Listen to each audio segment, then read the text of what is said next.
Welcome to my channel. Subscribe and enjoy daily stories about cheating, revenge, and relationship advice. I sat in the dimly lit living room, my eyes flickering between the clock on the wall and the unread messages on my phone. Each tick of the second hand seemed to echo louder in the silence, amplifying my unease. The house felt colder tonight, or maybe it was just the creeping chill of uncertainty settling into my bones. I tried calling Mia earlier, but all I got was her voicemail, again. "Hey, it's me," I had said, trying to keep my voice steady. "Just checking in. Let me know when you're heading home." That was 3 hours ago. I'd grown accustomed to her late nights over the past few months. First, it was dinners with clients, then networking events with her coworkers. I'd always trusted Mia, I had no reason not to. But lately, something felt off. She seemed distant, always rushing out the door, coming home smelling faintly of perfume that wasn't her usual scent. It wasn't like her to be so evasive, so secretive. Suddenly, I heard the front door creak open. I straightened up, my heart pounding as Mia stepped inside, swaying slightly, her eyes widening in surprise when she saw me waiting for her. "Oh," she muttered, fumbling with her keys before dropping them onto the small table by the door. "You're still awake?" "Yeah," I replied, trying to keep my tone neutral. "You said you'd be back by 10. I couldn't help but glance at the clock. "It's almost midnight, Mia. Work ran late," she said, brushing off my concern with a wave of her hand. "You know how it is." Her voice was light, casual, but I could see it, the way her fingers trembled as she unbuttoned her coat, the way she avoided looking directly at me. "You could have called," I said, a hint of frustration slipping into my voice despite my best efforts. "Just to let me know you were okay." She sighed, a long, exaggerated exhale that made my skin prickle with irritation. "Alex, it was just a work dinner," she replied, rolling her eyes as she finally met my gaze. "You're overreacting, am I?" I shot back, unable to hide the edge in my voice. "Because this is the third time this week, Mia. And every time, you come home later and later, with barely a text or a call." "There's nothing to worry about," she insisted, her tone sharpening defensively. "Why do you always have to make everything such a big deal?" I bit back the retort forming on my tongue, forcing myself to breathe. "I just want to know what's going on. We used to talk about everything, Mia. Now it feels like there's this wall between us, and I don't understand why." She looked away, her lips pressing into a thin line, and for a moment, I thought she was going to say something, something real, something that would finally bridge the gap that had been growing between us. But then, just as quickly, her expression shifted, and she plastered on that same practiced smile, the one that never quite reached her eyes anymore. "I'm tired," she said, brushing past me. "I'm going to bed." I reached out, gently grabbing her arm. "Mia, wait, I can't do this right now, Alex." Her voice was barely a whisper, but the weight behind it made me drop my hand. "I just need some space, okay? Is there someone else?" I hadn't meant to ask, but the question slipped out before I could stop it. It hung in the air between us, heavy and suffocating. For a split second, I saw something flash across her face: guilt, anger, fear. I couldn't tell. "Don't be ridiculous," she snapped, but there was no conviction in her words, no fire. "Why can't you just trust me?" I wanted to. God, I wanted to. But something inside me, something primal, something instinctive, was screaming that this wasn't right. That I needed to dig deeper, to uncover the truth, no matter how much it hurt. Before I could say anything else, Mia's phone buzzed in her pocket, and she glanced at the screen, her eyes lighting up in a way that made my stomach twist. She hesitated, then quickly tucked the phone away, her movements stiff and awkward. "What was that?" I asked, my voice unnervingly calm. "Just a coworker," she said, far too quickly. "It's nothing." I stared at her, feeling the walls of our living room closing in around us. "Right," I muttered.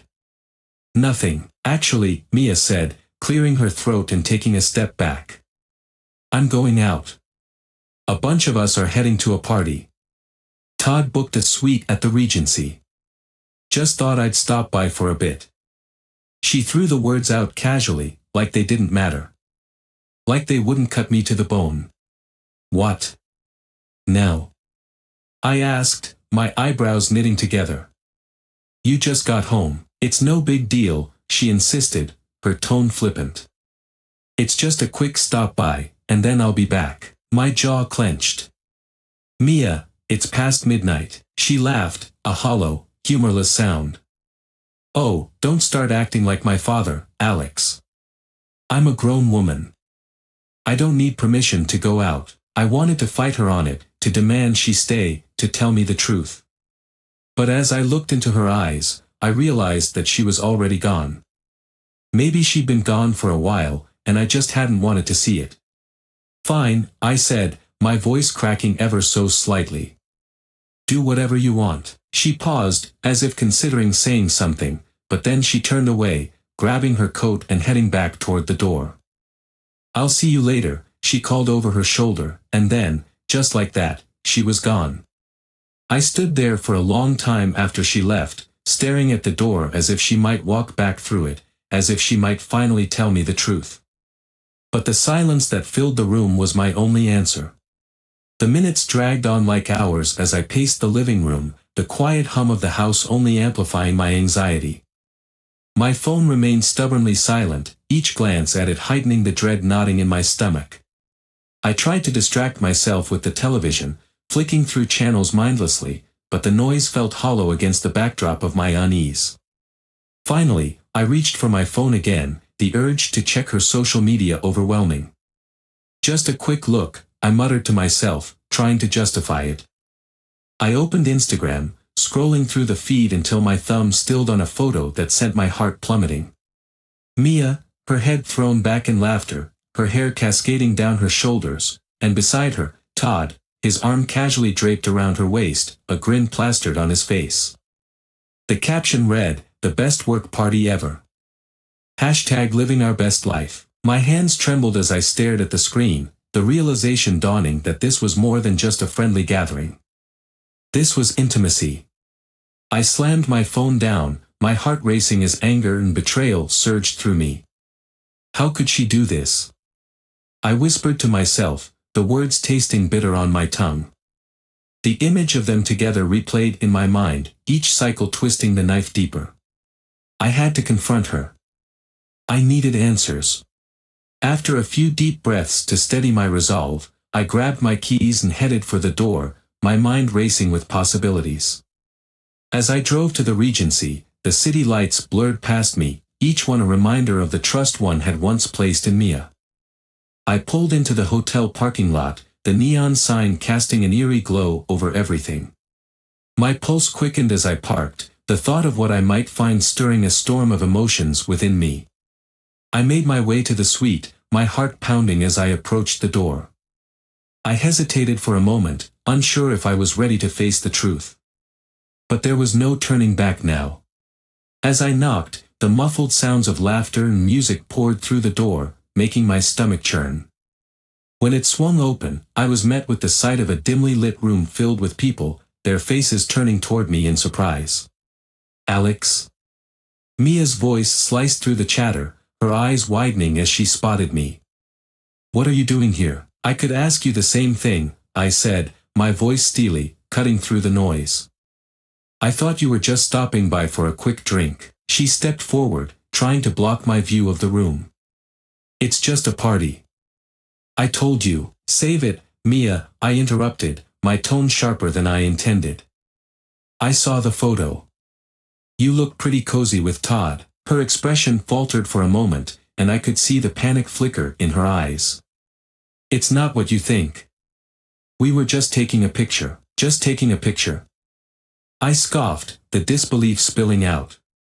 "You don't wrap your arms around someone like that if it's just a picture." "You were laughing, Mia. Laughing like you were having the time of your life." "Alex, please, just let me explain." "Explain?" I shook my head, incredulous. "There's nothing to explain. It's all right there in black and white. You don't just throw yourself into someone's arms like that unless there's something else going on. She glanced back toward the room, as if gauging whether anyone else was listening. You're making a scene, she hissed, her voice low and frantic. Let's talk about this somewhere else. I stepped inside, my anger boiling over. No, Mia. You don't get to control this. You've kept me in the dark long enough. Todd emerged from the crowd, a cocktail in hand, oblivious to the tension. Hey, what's going on here? He asked, a cocky grin on his face. I turned to him, my fists clenching at my sides. You can't be serious. You really thought I wouldn't find out? Mia stepped between us, her voice rising in panic. Alex, don't. This isn't Todd's fault. No, it's both of your faults, I snapped, cutting her off. You're supposed to be my partner, my confidant. What the hell happened to us? Her eyes darted back and forth between Todd and me, and I could see her weighing her options, the guilt of her betrayal evident. It was just a moment, Alex, she pleaded, her voice cracking. It didn't mean anything. We were just what? I demanded, my heart racing. Having fun. Living your best life. It's not like that, she insisted, her frustration bubbling to the surface. You don't understand, then make me understand. I shouted, my voice echoing through the suite, drawing the attention of the other partygoers. Because right now, all I see is you two together, and it looks like more than just friends. Mia opened her mouth to respond, but the words fell flat. The laughter and music faded into the background, replaced by a deafening silence as the reality of our situation settled over us. I was no longer the man who waited at home, the one who trusted her. I was an outsider looking in on something I was never meant to witness. Finally, I turned away, the weight of betrayal pressing down on my chest. I can't do this right now, I said, my voice strained. You need to figure out what this is, Mia, because I can't keep pretending everything is fine. As I walked toward the door, I heard her call my name, desperation lacing her voice. Alex, please, but I didn't stop. I pushed through the crowd, feeling the eyes of our friends on me, feeling like a ghost in my own life. I stepped into the cool night air, breathing deeply as I tried to steady my racing heart. This wasn't how it was supposed to be. I had wanted to believe in us, to trust her. But now, as I stood there alone, I knew I had to find a way to turn this pain into something else, a way to regain control and uncover the truth behind the betrayal. The cool night air bit at my skin as I leaned against my car, trying to gather my thoughts after the chaos at the Regency. My hands trembled, not just from the chill, but from the whirlwind of emotions that still surged within me, anger, hurt, betrayal. I needed a plan, a way to expose Mia and Todd for what they were doing. I couldn't let this slide, it was time to take control. I pulled out my phone and stared at it, contemplating my next move. My mind drifted to my brother, Jake, who had always been my ally during rough times. He'd understand what I was going through and could help me devise a plan. I dialed his number, and after a few rings, he answered. Hey, Alex. What's up? His upbeat tone felt like a slap in the face. Jake, I said, forcing the words out as I struggled to keep my voice steady. I need your help. Can you meet me at the diner? What's going on? He asked, sensing the tension in my voice. I'll explain when I see you. I hung up before he could respond, the urgency in my heart pushing me to act. At the diner, I slid into a booth, my mind racing as I waited for Jake. I ordered a coffee, needing the caffeine to keep me sharp for what lay ahead. When Jake arrived, he was wearing a concerned expression, instantly picking up on my agitation. All right, man. What's going on? You look like you just saw a ghost. He slid into the booth across from me, his brow furrowed. I found Mia, I said, my voice low and tight. At a party with Todd. Jake's eyes widened, his expression shifting to one of understanding. Oh, shit. I figured something was up with you too. I'm sorry, man. What happened? I leaned in closer, speaking urgently. I walked in on them. They were all over each other, Jake. I need to expose them for what they're doing. Expose them? You mean like tell everyone? Jake looked thoughtful. That could get messy, man. Messy? They're the ones who've created this mess. My frustration bubbled over. I can't just sit back and let them treat me like this.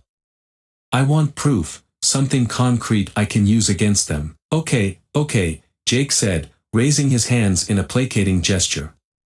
What do you need me to do? I need you to help me gather evidence, I replied, leaning back in the booth. We need to catch them in the act. If they're going to cheat, they should know they'll get caught. And then. I want revenge. Revenge? Jake raised an eyebrow. What do you have in mind? I don't know yet, I admitted, the anger pulsing through my veins. But I want to hit them where it hurts. Maybe I'll expose Todd at work. He's got a reputation to uphold, and this could ruin him. Sounds like a plan, Jake nodded, his expression shifting from concern to excitement. We just need to be smart about it. We can set up cameras or something. Cameras? I shook my head, uncertain. I don't want to go that far. Just enough to show the betrayal. Maybe I can get someone at the office to talk about them. Jake thought for a moment before responding. You could reach out to some of their mutual friends. If they're sharing intimate moments, someone is bound to notice. Yeah, I said, a small flicker of hope igniting within me. We need to build a network, start gathering intel. I can't let this go unnoticed. As the conversation continued, my mind began to race with ideas. I thought of the potential allies I could reach out to, friends from the office, mutual acquaintances, anyone who could help me piece together the truth. Here's what we'll do, Jake said, his voice steady and calm. We'll start by watching their social media activity. We can set up alerts or something. Then, we'll talk to a few people who might have seen them together.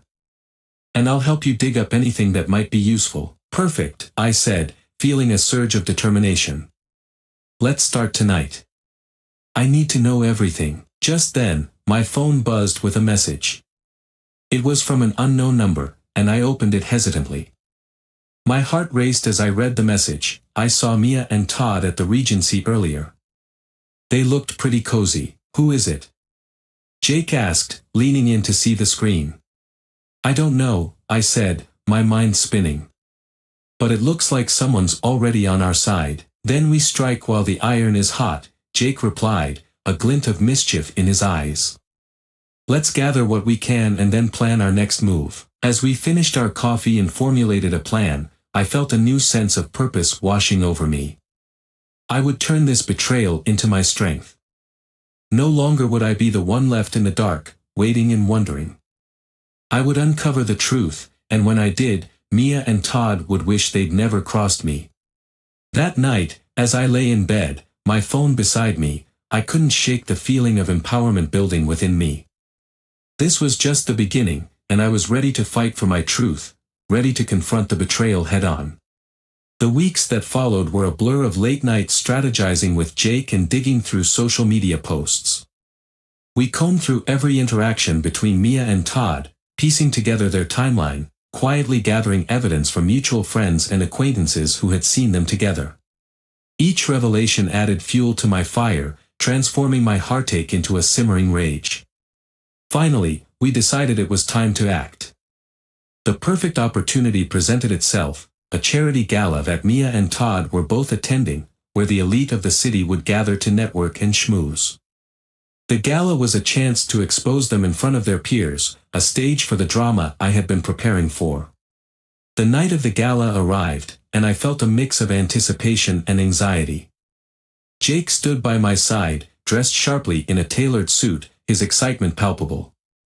Are you ready for this? He asked, adjusting his cufflinks. Ready as I'll ever be, I replied, a steely resolve settling over me. This ends tonight. As we entered the grand ballroom, I scanned the room, taking in the shimmering chandeliers, the elegantly dressed guests, and the buzz of conversation that filled the air.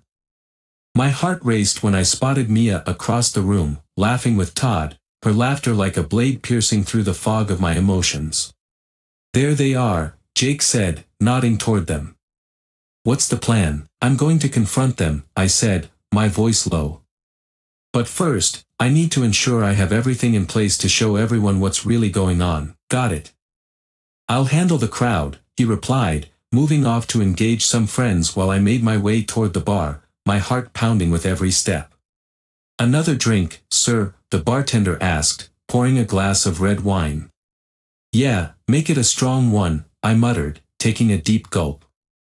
I needed the courage. After a few moments of calming my nerves, I turned and spotted Jake at the edge of the crowd, gesturing to me with his phone. He held it up, showing me a video that captured Mia and Todd's interactions earlier in the evening, unaware that it was being recorded. I gave him a nod of approval, my stomach nodding as I prepared myself for the confrontation.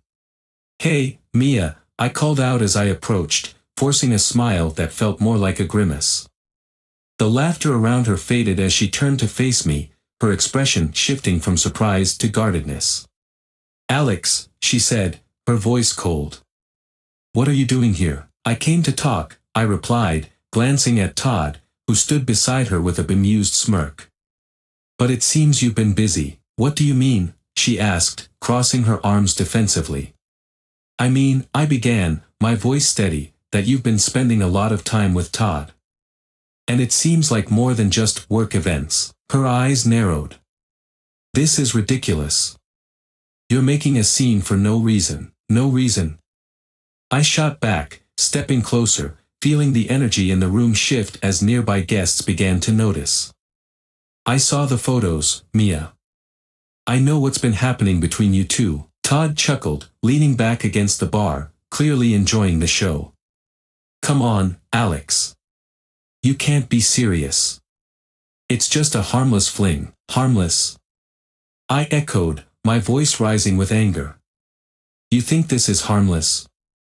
You're both disrespecting everything we built together." Mia's expression hardened, and she stepped forward, her voice low and venomous. "You need to leave, Alex. You're embarrassing yourself." "Embarrassing myself?" I laughed, the sound bitter. "You're the one who should be embarrassed, Mia. You think I'm just going to let you get away with this?" I glanced at Jake, who had gathered a small group of curious onlookers, their eyes glued to the scene unfolding before them. My heart raced, knowing I had the audience I needed to make my point. "You're right about one thing," I continued, my voice steady. "I won't let this slide. I've got proof, evidence of your little escapade." I held up my phone, ready to play the video Jake had recorded. "What are you talking about?" Mia's voice wavered, her confidence cracking. I pressed play, and the video filled the air, capturing their laughter and intimate moments from earlier that night. Gasps filled the room as the guests realized what was happening. The whispers began, a wave of judgment washing over Mia and Todd.